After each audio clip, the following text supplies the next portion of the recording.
do ano pasado, no mes de outubro ou no mes de novembro, non me lembro, cando o Executivo da Xunta, a Xunta de Galicia, celebrou un importante Consello da Xunta que realiza todos os luns e o fixo no Concello de Celanova para dar conta de importantes actuacións que temos planificadas para esta provincia de Ourense. Moitas delas en materia de infraestructuras, tamén en materia de vivenda. En materia de infraestructuras, permitideme que faga referencia a dous moi importantes, porque son dous vías que efectivamente vertebran de norte a sur esta provincia, un pola zona máis oeste, esa U540 en Celanova Bande, que sabemos que estamos xa executando a obra, e outra tamén moi importante que é esta 533,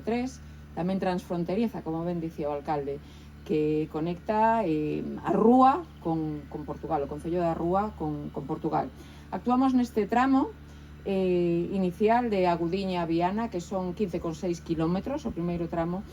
porque claramente o tramo que precisa de melloras. Estamos a falar non dun simple reforzo de firme, como acaba de explicar ben Marcos, senón dunha actuación integral, onde se rectificarán os radios das curvas, incluso nun dos seus tramos se crea unha pequena variante que acurta o trazado nuns 700 metros, polo tanto acurtamos tempos tamén de percorrido. Estamos falando de crear terceros carrís que permitan ese adiantamento, que efectivamente é moi difícil en moito dos seus tramos.